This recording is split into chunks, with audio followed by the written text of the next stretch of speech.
Sejam bem-vindos ao Mesa de Debates. Aqui quem está falando é o Guilherme e vamos dar sequência aqui na nossa programação da semana, no debater, sobre diversos temas da conjuntura nacional e também da conjuntura internacional, além de outras questões teóricas, que precisam ser debatidas aí dentro do campo da esquerda, dentro do campo daqueles que querem mudar de fato, a sociedade.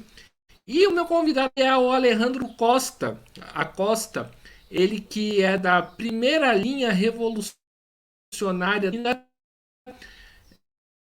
Inclusive, já é sido um contato que eu já sabia a atuação dele, já, inclusive já ele já para mesa de debate já uma vez. E agora, o canal vai estar tendo a oportunidade de recebê-lo aqui. Então, antes da gente começar, por favor, fale um pouquinho aí de você.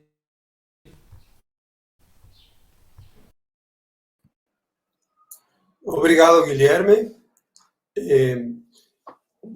Bom dia a todos, boa tarde a todos. Bom, de mim especificamente, nós já temos uma atuação já de alguns anos no Brasil, em vários países da América Latina, e nesse momento nós estamos assim tentando avançar justamente em esclarecer algumas questões relacionadas com a situação nacional, latino-americana e mundial, que nesse momento apresenta toda uma série de desafios bastante importantes, por uma série de desenvolvimentos que nós estamos vendo em vários lugares. Por exemplo, nesse ano nós vamos ter as eleições na Argentina, que são eleições muito críticas no mês de outubro, novembro. Nós vamos ter um referendo constitucional no Chile em dezembro, também super crítico. Temos a situação no Peru, a situação na Bolívia, no Equador, no México. Temos a crise mundial, o problema na Europa, a questão da guerra na Ucrânia, a questão das novas situações no Oriente Médio, a questão no Mar do Sul da China, etc. Então, temos muitas questões que têm um grande impacto sobre a política nacional, principalmente no governo Lula, que está aprovando uma série de questões de muito impacto para o Brasil, como o arcabouço fiscal, a lei da fake news, etc. E tudo isso que eu estou dizendo tem um forte impacto justamente sobre os trabalhadores e os povos do Brasil, da América Latina e do mundo.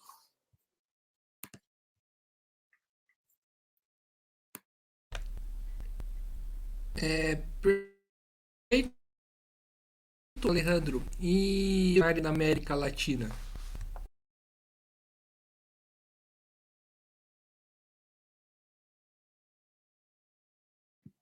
Perdão, sobre a América Latina, qual seria a pergunta? O que é a primeira linha revolucionária da América Latina, né? A organização que você faz parte, né? Como Sim, surgiu? Qual que é o a dela? primeira linha revolucionária de América Latina surge a partir da união de um grupo político brasileiro, do qual fazia parte, o Gazeta Revolucionária, e a primeira linha revolucionária do Chile, que teve um papel importante na revolta popular do Chile, que acontece a partir de outubro de 2019. E aí a gente começa a organizar o trabalho já com uma visão mais contemplando o que é normalmente conhecido como a Pátria Grande, que artificialmente foi dividida principalmente do lado da América Hispana em dezenas de países, mas que na prática é um país só, né? E principalmente porque o nosso opressor principal, o imperialismo norte-americano, desde o ano de 1820 e pouquinhos, desde a doutrina Monroe, ele aplica uma política específica para a nossa região.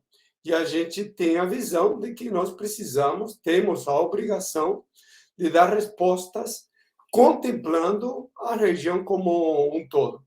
Sobre, por exemplo, especificamente o Brasil, devemos levar em conta que a Gazeta Revolucionária, na época, ela viabilizou as duas únicas greves nacionais que aconteceram contra o governo Bolsonaro, que foram as greves de 2020 e 2021, nos Correios, que foram duas greves nacionais justamente contra o governo e que foram saboteadas por praticamente todo mundo. Então, nós temos, nesse caso, também um grande desafio de unir aos lutadores sociais, unir os revolucionários, unir o povo brasileiro e os trabalhadores contra a opressão, principalmente contra os grandes pontos de impacto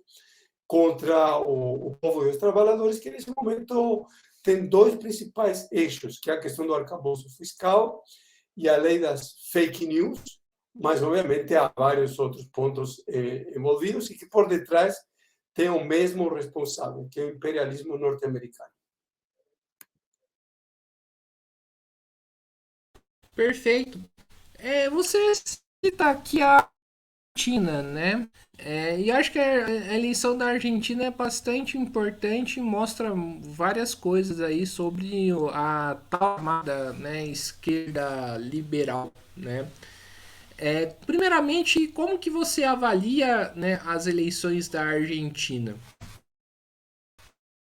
As eleições da Argentina é um acontecimento muito importante, porque é um país muito importante na nossa região, é a quarta potência regional, depois do Brasil, México. E aí, entre a Argentina e a Colômbia, tem mais ou menos entre terceiro e quarto lugar. E nesse momento, o que nós temos é que o superministro da Economia, Sérgio Massa, está tentando ser imposto como alternativa número um do imperialismo norte-americano e seus sócios e servos, chamemos assim, ao mesmo tempo, que seriam os grandes empresários e o regime argentino. E está sendo feito uma espécie de acordão entre todos os setores do regime argentino, que vai desde a direita, aí tem o macrismo, o próprio Maurício Macri, ele não está se candidatando, mas ele tem no seu lugar a Patrícia Bullrich. Patrícia Bullrich, que foi ministra do Macri e uma ex-guerrilheira montonera, se transformou num elemento da extrema-direita que está também tentando costurar um acordo nacional justamente para aplicar um grande golpe contra o povo argentino e que nesse momento tem como principal figura plano A Sérgio Massa, o filho de Cristina Kirchner, chamado Máximo Kirchner, e que é o principal dirigente da Assembleia Popular, que tem um enorme poder de mobilização, também está nesse esquema de ter o candidato único, passando por cima das paritárias ou prévias da eleição presidencial, para aprovar Sérgio Massa, que é a exigência do Fundo Monetário Internacional. Como plano B, nós temos Horácio Larreta, que é o governador da Caba, cidade de Buenos Aires, como plano C, a própria Patrícia Bullrich, e como plano D, Javier Milei, que é o candidato mais da extrema-direita, um dos chamados libertários. Então, temos aqui uma situação muito difícil, mas o que precisa ser resolvido é como continuar repassando os volumes de dinheiros absurdos para o Fundo Monetário Internacional, para os Estados Unidos, enquanto se aplica um grande programa, um grande ataque contra o povo argentino, uma espécie de Rodrigaço. Rodrigaço foi um grande ataque contra o povo argentino no ano de 1975, que levou a uma grande greve geral, um grande acesso de massas no mês de julho de 1975, e que foi controlado pela ditadura militar que se instaura no dia 24 de março de 1976. Agora, na Argentina, no dia 25 de maio, nós vimos uma grande mobilização popular, uma grande, quando digo grande, grande mesmo, 200, 300 mil pessoas estavam nas ruas em Buenos Aires no dia 25 de maio, em comemoração do aniversário da independência argentina, que aconteceu em 1810, no dia 25 de maio, e no 21 aniversário do primeiro governo Kirchner. Ou seja, o kirchnerismo tem um grande poder de mobilização, só que Cristina Kirchner chamou, basicamente, a unidade nacional, que é justamente o que eu estou dizendo, e, de uma maneira semi-camuflada, chamou a candidatura, a defender a candidatura do governo Massa. Isso tão evidente que ontem a Suprema Corte, o Supremo Tribunal Federal Argentino, acabou justamente inocentando Cristina Kirchner de uma das acusações, são três, que a impedem de ser candidata, sendo que a grande liderança de massas na Argentina é Cristina Kirchner. Só que ela está nessa política de defender a candidatura de Sérgio Massa, que é uma candidatura contra o povo argentino. Lembrando que o Kirchner, principalmente os governos Kirchner, o segundo governo, perdão, seria o governo de Cristina Kirchner, ela aplicou uma política que basicamente foi usar os recursos da ANSES, que seria uma espécie de INSS argentino e do Banco Central argentino, para transformar a dívida pública em dólares em uma dívida pública em pesos. E hoje temos a ANSES quebrada, o Banco Central argentino quebrado, os governos provinciais quebrados, e nessa política de submissão total ao imperialismo norte-americano, que a gente acha muito grave e, inevitavelmente, virá um grande golpe contra o povo argentino que terá enormes consequências contra toda a região, o Brasil em primeiro lugar.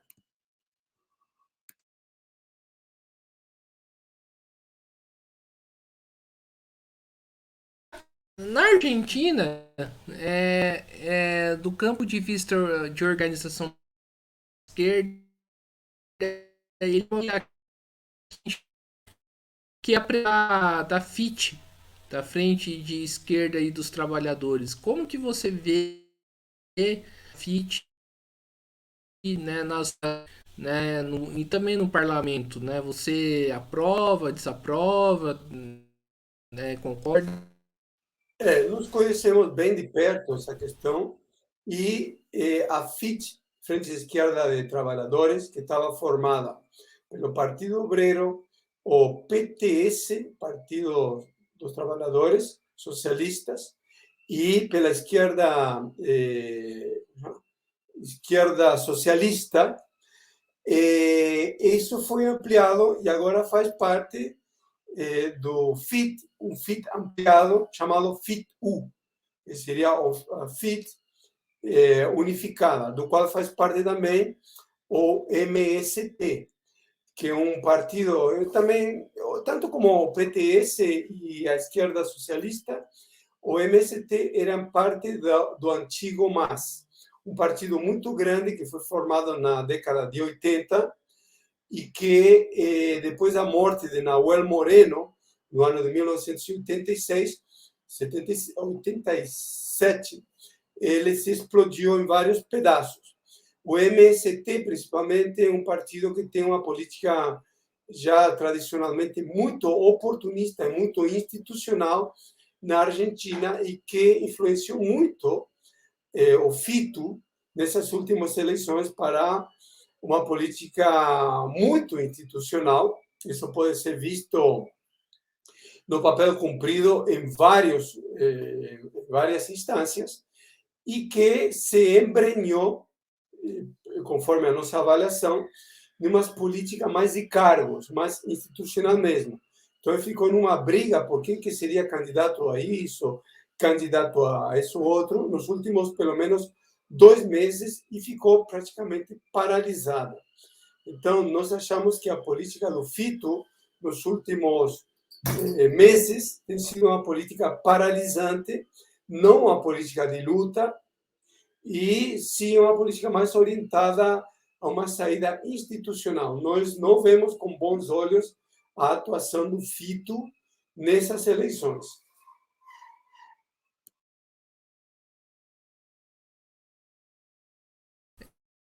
Entendi. E saiu da Argentina e indo para o Chile, né? Tem todo o debate da Assembleia Constituinte aí do Boric, né? E o revés, né, que o governo pode manda para a extrema direita. Como que você avalia todos esses acontecimentos? No caso do Chile, nós tivemos como grande fator diferencial o grande levante popular que começa no dia 18 de outubro de 2019.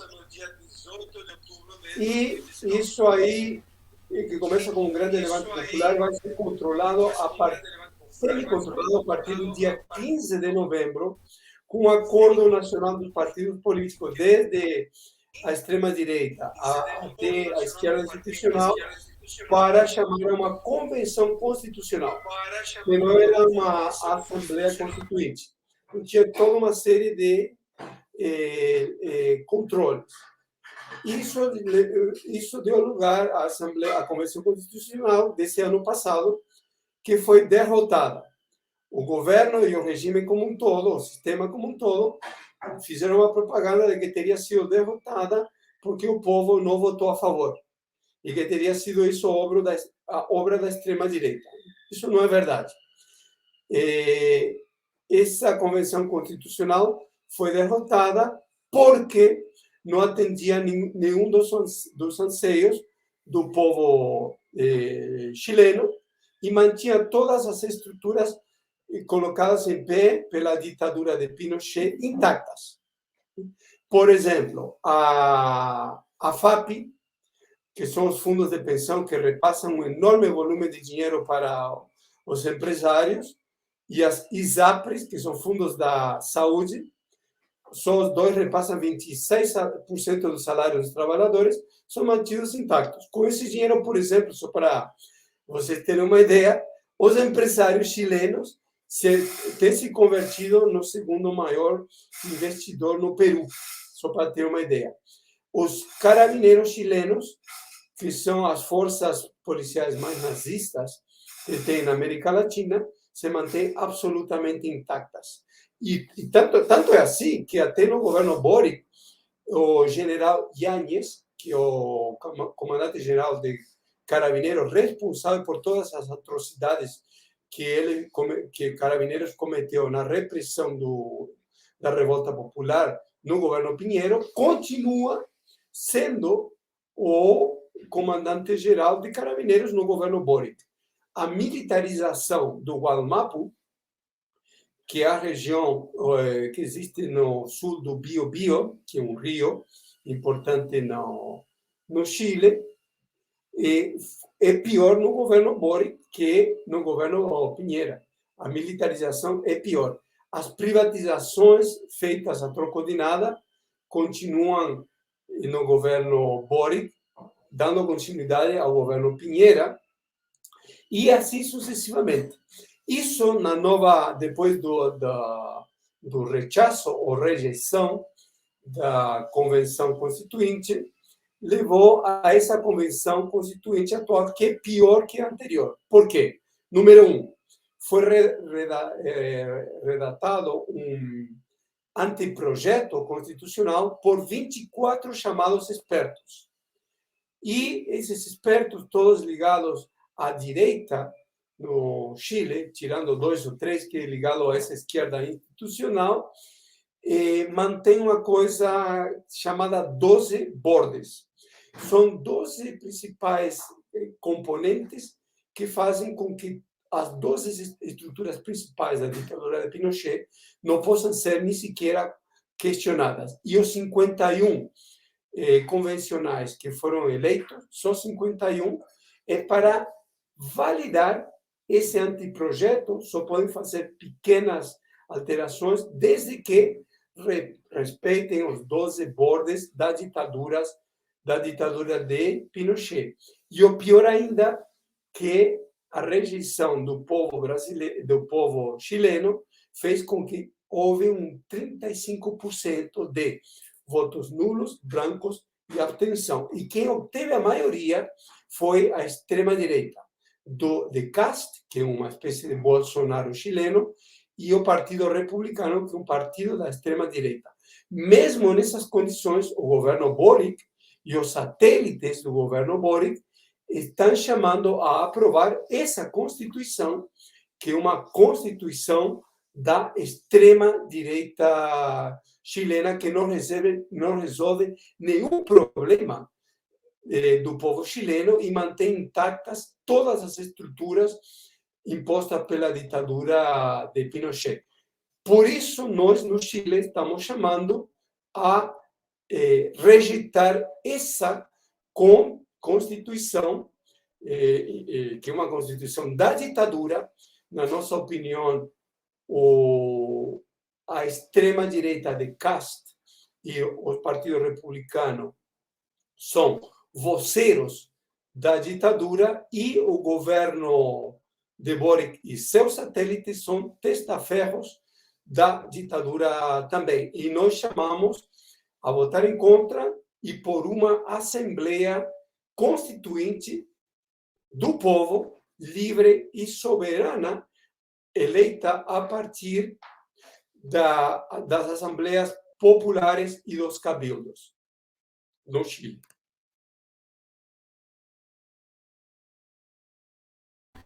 Beleza, saindo do Chile e indo para o Brasil, né?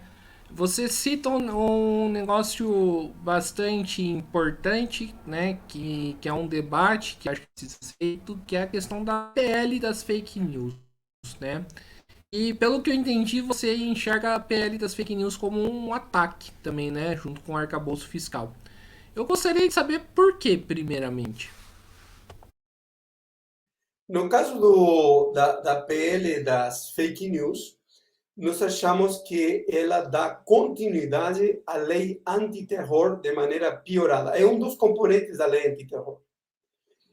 E, concretamente, ela é uma espécie de ato institucional número 5, digital, que dá continuidade ao projeto de lei que foi impulsionado pelo PSDB em 2002, a chamada Lei Azeredo, que era um deputado na época do PSDB.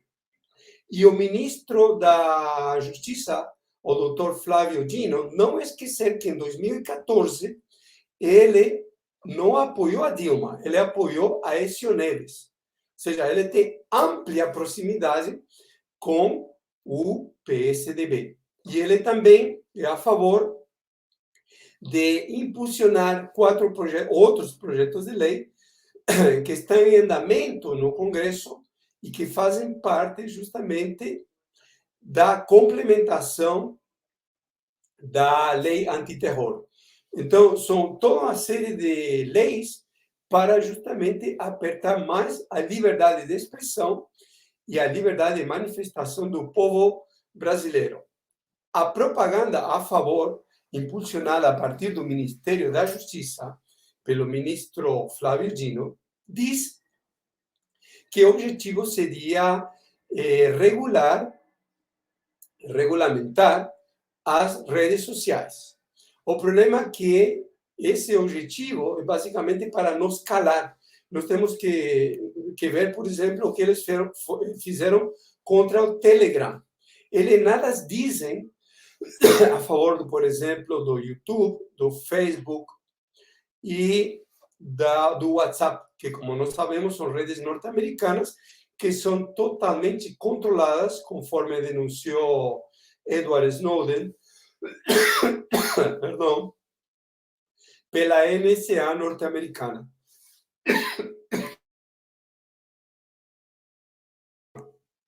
Perdão, me deu um pequeno ataque de tosse aqui.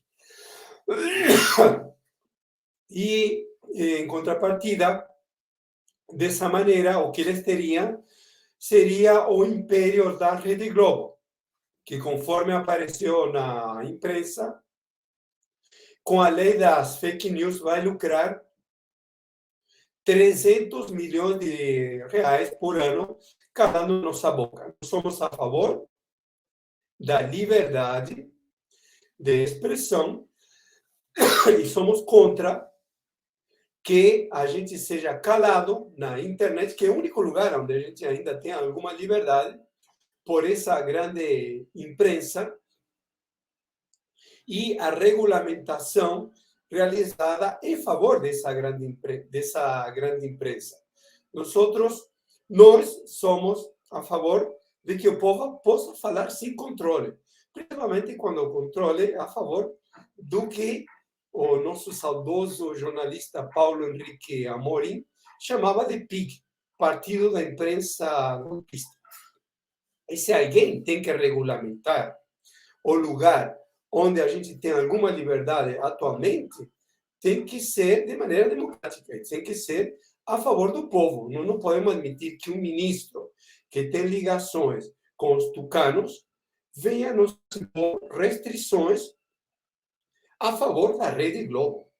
Principalmente porque a Rede Globo, lembremos, ela usa, desde 1967, uma concessão pública, que é uma concessão na televisão, como se fosse uma capitania hereditária, onde a gente não tem absolutamente nenhum direito de falar. Então, por exemplo, se vocês ou nós quiséssemos falar na Rede Globo, a gente não tem nenhum espaço. Se a gente quiser falar em qualquer lugar da televisão brasileira, nós não temos absolutamente nenhum espaço. As organizações sociais, as organizações sindicais, as universidades também não têm absolutamente nenhum espaço. E o que eles, na prática, estão querendo fazer com essa regulamentação é levar esse modelo, que Paulo Henrique Amorim chamava de PIG, de Partido da Imprensa Golpista, também na a internet. É o velho sonho. O velho sonho da lei do Azeredo de 2002. Então, nós somos totalmente contra essa regulamentação e também somos a favor da ampla democratização dos meios de comunicação a favor do povo brasileiro.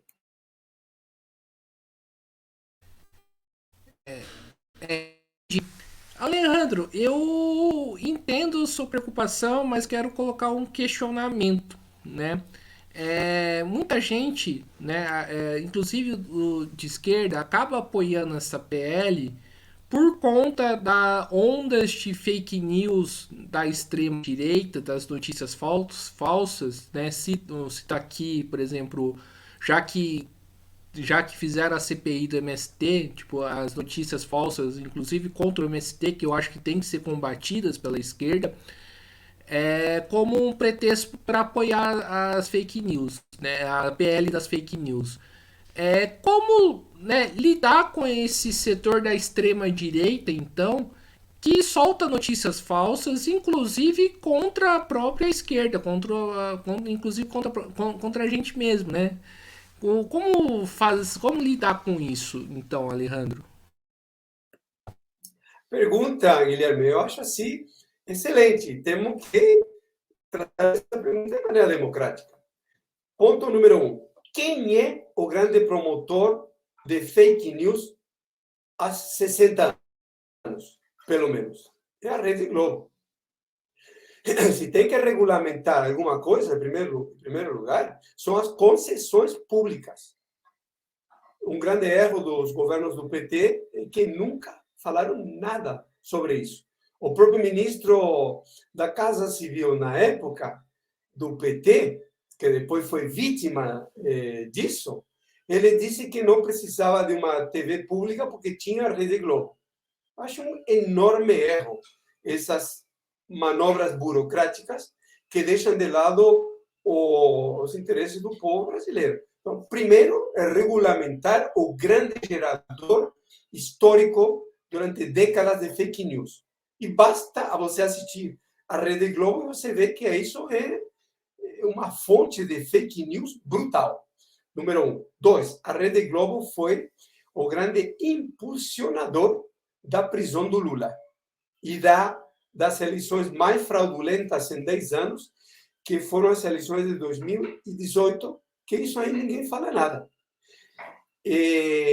Quem impulsionou a vitória de Bolsonaro, e pior ainda, do bolsonarismo, foi a Rede Globo, o STF e a Fiesp, Firjam e Fierge. Eles foram que impulsionaram, via fake news, o bolsonarismo. Fake news oficial. Os bolsonaristas, o que eles fizeram, contrataram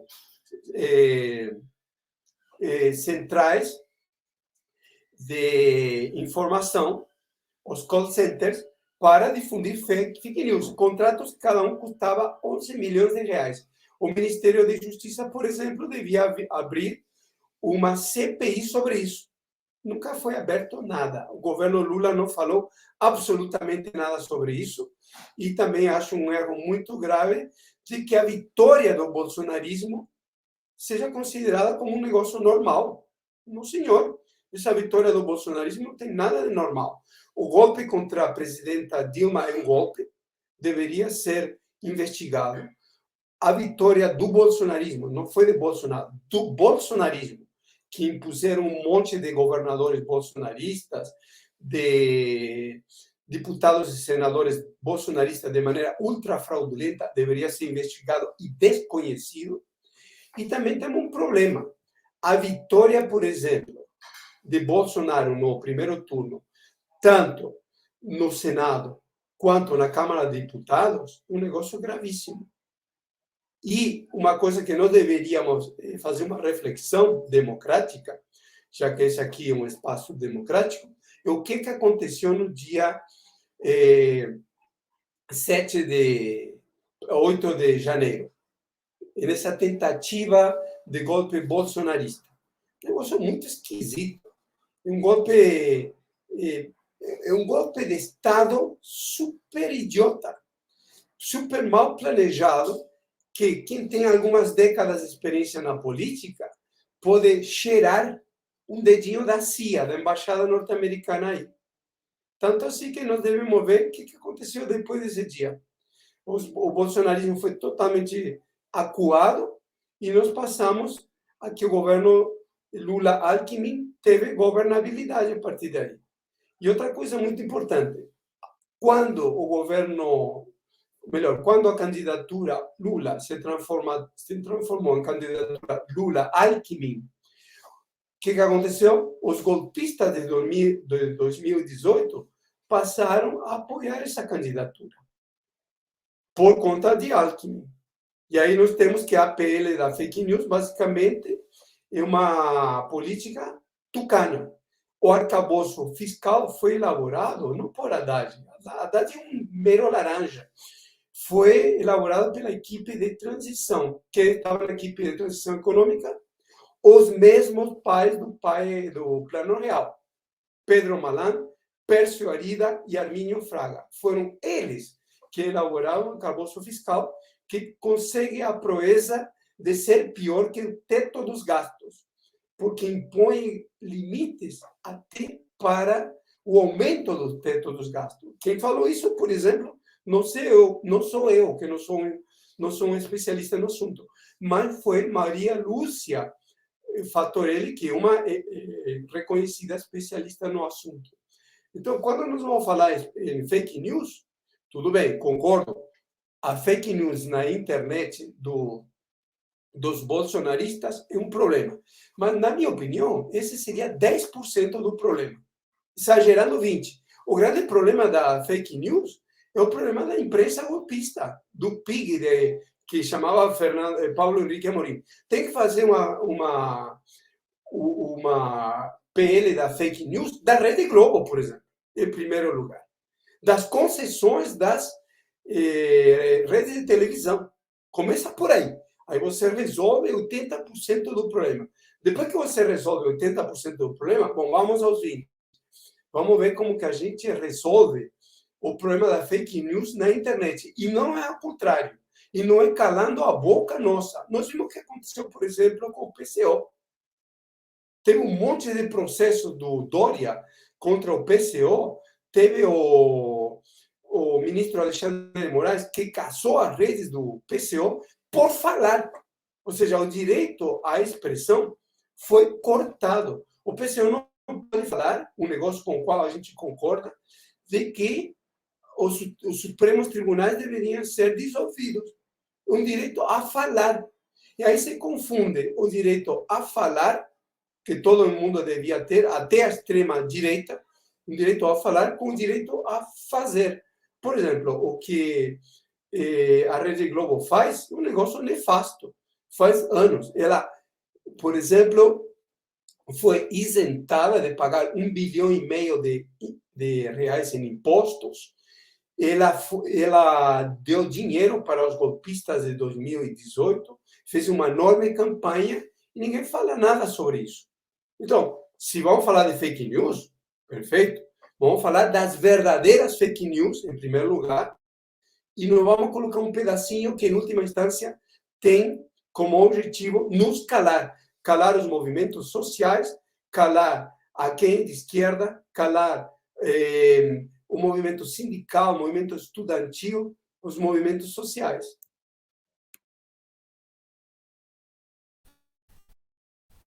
Entendi. E Alejandro, você também cita aqui a regularização aí das redes sociais, né? Eu novamente concordo aí com suas preocupações, né? Com seus questionamentos, acho que são válidos, né? Mas eu tenho colocar aqui uma dificuldade, inclusive, do próprio mesa de debates, né? Que, né, enquanto um canal que, por mais que tenha quase 6 mil inscritos, né?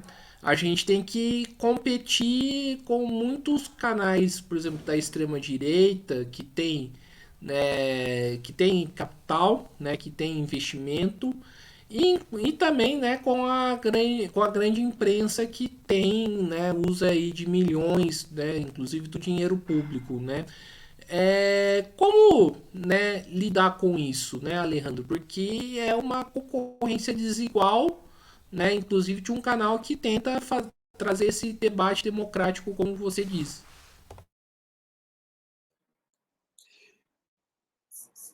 Sobre a grande imprensa, nós temos que fazer uma campanha democrática para que as concessões públicas não sejam mais tratadas como capitanias hereditárias. Isso é a primeira coisa. As concessões de TV deveriam ser todas canceladas, porque isso é um absurdo, com interesses financeiros. E os tempos da TV deveriam ser divididos, em primeiro lugar, não para o lucro de grandes conglomerados capitalistas, deveriam ser divididos em função dos interesses populares. Deveriam ser divididas entre os sindicatos, entre as organizações sociais, entre as universidades, etc. E para os empresários deveria ser dado um espaço pequeno. O que acontece nesse momento é que os empresários monopolizam 99,9% de todos os tempos de um bem, de um patrimônio público. E fazem isso há décadas, com a TV, com a rádio, etc. Na internet é onde nós temos ainda uma oportunidade de falar. Se nós quiséssemos Guilherme, fazer esse debate que você está fazendo comigo, aqui, só que na Rede Globo, nós não temos espaço. A Rede Globo é um clube, que onde eles chamam quem bem eles entendem. E colocam ainda a gente para falar abobrinha o tempo inteiro, para envenenar a mente do povo e falar pura besteira. Se não queremos tratar um assunto sério, por exemplo, se eu quero levar a Maria Lúcia Fattorelli, da Auditoria Pública Cidadã, na Rede Globo, para falar ali meia hora e explicar para o povo o absurdo que é a dívida pública, que uma roubalheira brutal, eu não posso fazer isso. Se eu quiser levar o Zé Rainha, do FNL, que é um militante histórico a favor dos camponeses, e que está preso nesse momento, ou um candidato dos indígenas guaranis, que foi candidato do PCO nas últimas eleições. Eu não sou do PCO e tenho muitas críticas ao PCO, mas nesses pontos sou totalmente solidário com eles. Mas ele está preso por denunciar uma série de coisas. Quero levar ele na Rede Globo, não posso. Não tenho esse direito, que é um absurdo. Se eu quero levar você na Rede Globo, porque você quer fazer um programa sobre o assunto que for, e até me convidar, você não pode fazer isso. Porque esse bem público é tratado por um punhadinho de empresários que têm ligações com o imperialismo e que é sabido que tem levado para o exterior um monte de dinheiro roubado, você não tem esse direito. Agora, na internet, vamos na internet. O que fazer na internet? Internet, por exemplo, nós temos um problema de que as redes sociais norte-americanas, em primeiro lugar, são controladas pela CIA, pela NSA. Isso foi denunciado por Edward Snowden ampliamente e por outros. Então, eles manipulam algoritmos, visualizam algumas pessoas, deixam de visualizar outras. Isso aí se transforma num negócio por meio de call centers. Então, deveria investigar primeiro as CPIs da fake news de Bolsonaro nas eleições de 2018. Isso é a primeira coisa. Não agora. A extrema-direita agora. Eu quero saber da extrema-direita em 2018. Como se venceu essas eleições? Por meio das fake news, por meio do apoio da Rede Globo, por meio do apoio do STF, por meio do apoio das centrais das federações de empresários e por meio da cumplicidade do próprio PT. Por incrível que pareça, o PT não fala nada sobre isso. E nós achamos isso um tremendo de um erro. Quem cala, otorga. Não pode calar. Tem que ser transparente. Vamos levar esse problema e vamos discutir e vamos colocar o dedo na ferida. A partir daí, você pode voltar ao problema atual. O que a extrema-direita faz? Mas temos que ver as alavancas que estão por detrás. De onde que sai o dinheiro? Quem são os empresários que bancam essa extrema-direita? O que essas grandes corporações controladas pelos empresários, pela CIA, pela Embaixada Norte-Americana e pela NSA, que é a Agência de Segurança Nacional dos Estados Unidos, manipulam algoritmo. Faz, por exemplo, que você faça esse programa aqui e a visualização esteja lá embaixo. Por quê? Porque eles manipulam os algoritmos, te silenciam, sendo que eles dão visualização a quem eles querem. Agora, por exemplo, nós éramos super silenciados no Twitter.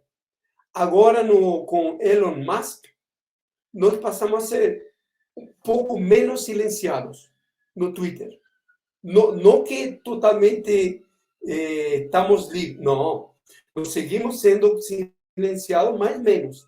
Telegram também nos silencia, mas muito menos. TikTok também nos silencia, só que menos. Campeão de silêncio. YouTube, Facebook, Instagram, que são as organizações mais controladas pelo imperialismo.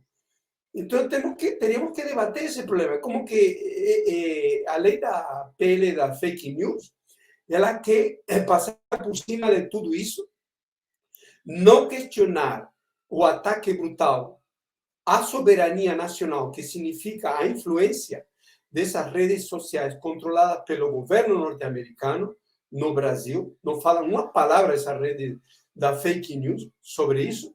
E o pior, que nos deixar à mercê dos mesmos que controlam a concessão da televisão. Ou seja, da Rede Globo. Daqui a pouco eles vão aplicar as regras da Rede Globo aqui na internet, e daqui a pouco eu não vou conseguir, nem você vai conseguir falar mais nada. Só vai conseguir falar alguma coisa quem quiser. E sabe qual é que é o grande problema, Guilherme, de tudo isso? Que eles querem, por exemplo, um dos pontos dessa lei, se você lê, da PL das fake news, que aí está o grande problema de por que eles atacaram o Telegram. Não que eu seja um defensor assim incondicional do Telegram, não. Mas eu sei que o Telegram me controla menos, me dá mais espaço que o Telegram, o YouTube e o Facebook, por exemplo. Eles querem cadastrar tudo até as últimas. Onde eu tenho um certo anonimato, não, eles não querem que haja anonimato nenhum. Por quê? Porque eles vão fazer depois o que eles fizeram com o PCO. Eu vou lá e falo alguma coisa, eu vou lá, por exemplo, e estou criticando nesse momento o Alexandre de Moraes por o que ele fez contra o PCO. O que ele vai fazer? Ele virá aqui e vai suspender a minha conta. Ou senão ele vai me colocar um... Eu critico, ou estou criticando o Flávio Dino, porque eu acho que ele é um tucano. Eu não vou poder fazer mais isso. Porque se eu fizer isso, ele tem todo o meu cadastro, ele vai me poder botar um processo por 500 mil reais, que eu não tenho como pagar, como o governador de São Paulo, João Dória, ele fez contra o PCO. E não foi um, colocou 5 processos contra o PCO e contra várias pessoas. Chegaram a colocar um processo por 500 mil reais, no caso do PCO, contra um trabalhador gráfico que tinha um salário de 1.500 reais por mês. Esse absurdo que eles conseguem fazer contra o PCO, porque é um partido legalizado, que eles querem levar contra a internet, tem todo mundo mapeado, e daqui a pouco eu não vou poder falar mais nada, senão me bota um processo contra mim por 500 mil dólares. Se eu exercer o meu direito de dizer que eu sou contra a existência dos Supremos Tribunais, que nem o PCO fala e não pode, suspenderam tudo, o Alexandre de Moraes suspendeu as redes deles por causa deles expressar sua opinião, eu não posso. Ou seja, eu tenho que ser a favor do Alexandre de Moraes, tenho que ser a favor do Supremo Tribunal Federal, não posso falar uma palavra contra a brutal fraude que houve em 2018, maior fraude em 100 anos, não posso exigir uma CPI, da fake news contra a Rede Globo, não posso. Não posso dizer que a Rede Globo usa a concessão pública da televisão como se fosse uma propriedade privada, que é um absurdo total. E a mesma coisa contra todas as redes de TV, todas as concessões de rádio, é toda uma fraude. Não posso me expressar da maneira que estou me expressando aqui. Não posso exigir uma verdadeira, cuidado, lei da fake news contra todos os golpistas e uma CPI, cuidado, eu sou a favor de uma CPI, mas não uma CPI controlada por golpistas, por Rede Globo, que vai faturar 300 mil reais, por Flávio Dino, que é um ministro vinculado aos tucanos do PSDB, Rede Globo e demais, STF, não quero essa CPI de golpistas. Se vamos fazer uma CPI, vamos fazer uma CPI séria, onde participem personalidades, participem os movimentos populares. Eu quero participar dessa CPI, onde vamos avaliar o conjunto das fake news. Aí sim, sou totalmente a favor. Agora, uma CPI que supostamente vai contra a extrema-direita, mas de fato vai contra mim, sou contra. Porque esse negócio de que vai contra a extrema-direita é mentira. Quem apoiou em 2018 o bolsonarismo, em primeiro lugar, quem foi? Foi a Rede Globo. Ela é a responsável por ter o bolsonarismo ter vencido e, além disso, o Lula ter sido preso. Não vamos nos enganar. Ela. Em segundo lugar, tudo bem, os call centers. Mas, em primeiro lugar, a Rede Globo, que fez uma enorme campanha contra Lula. A Veja, mesma coisa. A Bandeirantes, toda a imprensa foi contra Lula, pela prisão de Lula, etc., etc., para que Bolsonaro vencesse. Vamos investigar isso? Vamos. Vamos investigar o golpe contra Dilma? Aí sim. ou seja, uma CPI verdadeira. Agora, pegar um pedacinho, pegar a desculpa do bolsonarismo, da extrema-direita, para depois eu não poder falar mais nada, porque me vai, nem você, porque vai me colocar um processo de 500 mil reais, ou me mandar para a cadeia, sou contra. E o que a PL da fake news desse ministro tucano, Flávio Dino, é isso, que nos calar, e pior, eles estão vendo que no Brasil virá um grande movimento de massas, e eles querem calar todo mundo. Sou contra isso, e acho que todo verdadeiro democrata, todo verdadeiro lutador social, todo verdadeiro lutador a favor do povo brasileiro tem como obrigação ser a favor de qualquer ataque contra a liberdade de expressão, principalmente vindo desses organismos golpistas. Obviamente é um assunto polêmico, mas acho que deve ser profundamente debatido.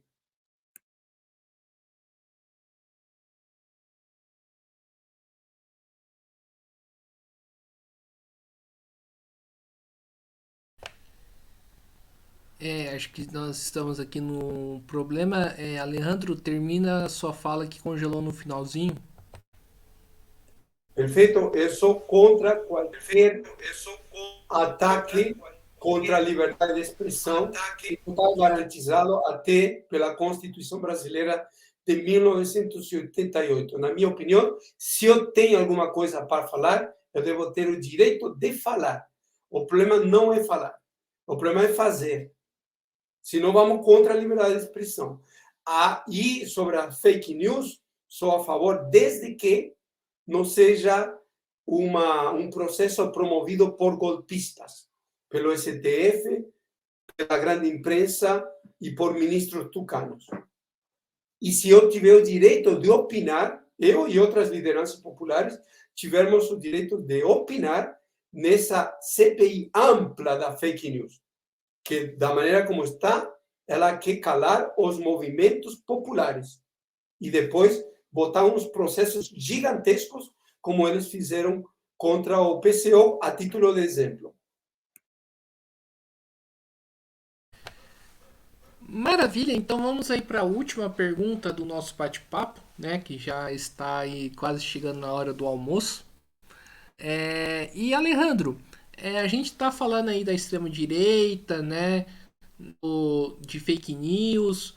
Eu acho que em cima disso tudo que a gente está falando, acho que cabe fazer uma questão mais a fundo, né? De como combater essa extrema direita que hoje está perseguindo, por exemplo, o MST, né?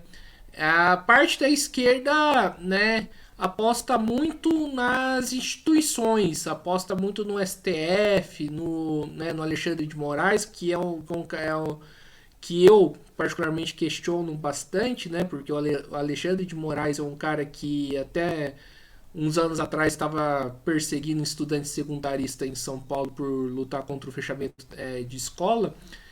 É... E não aposta muito, não aposta na força dos trabalhadores, né? Na força aí da mobilização social. Eu gostaria de saber como que a gente vai combater essa extrema direita, Alejandro, né? Que acho que é um questionamento que a gente precisa fazer. Excelente, Guilherme. Até na tua pergunta está implícita a resposta com a qual eu totalmente concordo. Eu acho que é isso mesmo. Nós não devemos confiar em instituições golpistas, nós devemos confiar na mobilização popular e precisamos chamar a mobilização do povo. Porque é justamente isso que tem a capacidade de derrotar essa extrema-direita nas ruas, nas redes sociais, em todos os lugares. Essas instituições são as responsáveis pelo golpe de 2016 contra Dilma e pelo golpe contra Lula, contra o povo brasileiro de 2018, para impor o bolsonarismo. E elas estão profundamente infiltradas no governo Lula para aplicar mais golpes contra o povo brasileiro. A questão da fake news é um desses golpes. Eu acho um tremendo erro o que o presidente Lula está fazendo de apoiar isso. Brutal erro. Porque isso aí é justamente para não silenciar. E também acho um erro gravíssimo que o presidente Lula tenha publicamente apoiado o arcabouço fiscal, que é outra política tucana. O que nós precisamos é mobilizar o povo brasileiro justamente contra isso. No caso de Alexandre de Moraes, vamos ser concretos. Eu tenho que tomar cuidado com o que eu vou falar, como qualquer coisa agora rende processos por 500 mil reais no mínimo, e ainda a gente pode falar alguma coisinha. Eu vou falar, mas com ultra cuidado. Publicamente na internet, a menos que tenha sido bloqueado, como muita coisa tenha sido bloqueada, aparece a denúncia de que Alexandre de Moraes era advogado da cooperativa de vans do PCC em São Paulo. Cuidado, eu não estou acusando nada, estou repetindo. Não é para me botar um processo por 500 mil reais por isso. Eu estou repetindo o que está na internet. Já um negócio estranho. 2. Quando acontece em 2006 aquele grande ataque do PCC contra as delegacias, por uma série de coisas, em São Paulo, Alexandre de Moraes era secretário de segurança em São Paulo. Cuidado, também não é para me botar um processo por 500 mil reais por isso. Mas está na internet pública que o PSDB fez um acordo com o PCC, que está meio estranho isso aí, né? Isso foi o que possibilitou a diminuição dos índices de criminalidade em São Paulo, que passaram de ser o estado onde tinha mais crime para ser um dos estados onde tem menos crime, por conta de que o PCC em São Paulo passou a fazer parte do aparato da segurança pública em São Paulo, o que é muito estranho isso aí. Então, que um indivíduo desse tipo, com esses vínculos com o crime organizado, esteja como ministro da Justiça hoje, e além disso, considerado por parte da esquerda como ministro, como paladino da Justiça, na minha opinião muito pessoal, e exerço o meu direito constitucional de expressar a minha opinião, entre parênteses, portanto, isso também não é válido para mim aplicar um terceiro processo por 500 mil reais, não acho, na minha humilde opinião, uma coisa nada democrática. É mais, eu acho o Supremo Tribunal Federal uma instituição golpista e que as Cortes Supremas, os Supremos Tribunais, deveriam aplicar. Não deveria nem existir para começar. A lei não deve ser interpretada pela justiça, deve ser simplesmente aplicada. E principalmente por tribunais populares. Então, confiar em que esse tipo de golpista, que já tem um passado bastante pouco democrático, vai defender as liberdades democráticas, é muito estranho, é muita ilusão. É muita ilusão. Nesse ponto, estou plenamente de acordo com o que o companheiro Guilherme, de mesa de debates, acabou de expressar na sua pergunta, de que a nossa saída não pode ser a institucionalidade nesse momento, que está muito filtrada por esse elemento de direita. E nós devemos confiar na mobilização popular e nós devemos chamar a mobilização popular por todos os meios que estiverem a nosso alcance. Tanto de propaganda, por exemplo, a propaganda que o grupo de mesa de debate faz, nós apoiamos, achamos que todo democrata deveria apoiar esse espaço e até fortalecê-lo, e o que todas as organizações democráticas fazem. Confiança no povo brasileiro e não em instituições golpistas.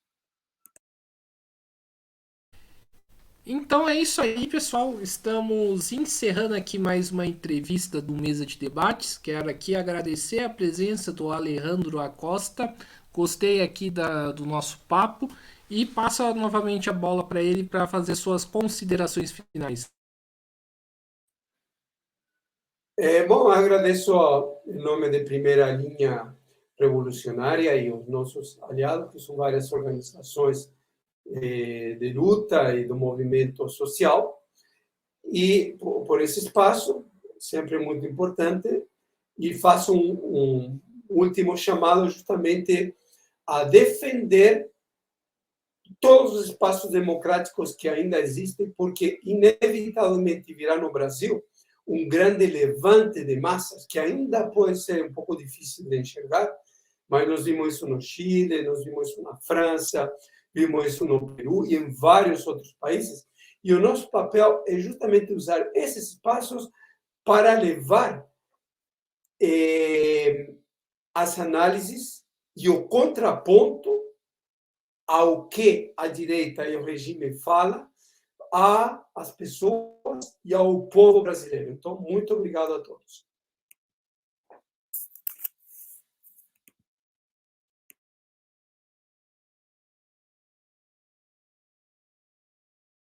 Tem um problema. Beleza. Pronto. Tava com problema de desativar o microfone. Então é isso aí, pessoal. Se inscreva no canal Podcast Mesa de Debates de Tudo Um Pouco. Curta, compartilhe, comente este e outros vídeos do canal, entrevistas, matérias, né, programas. Também curta a nossa página do Facebook, Podcast Mesa de Debates de Tudo Um Pouco. Nós também estamos no Instagram e também no TikTok, Podcast Mesa de Debates.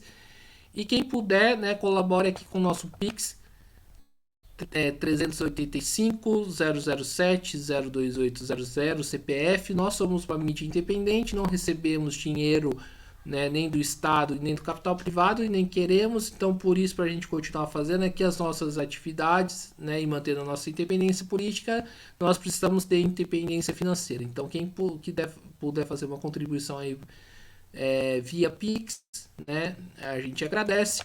E também, né, no nosso Padrim, www.padrim.com.br/podcast Mesa de Debates. Então é isso aí, pessoal, por hoje é só. Forte abraço a todo mundo e fui!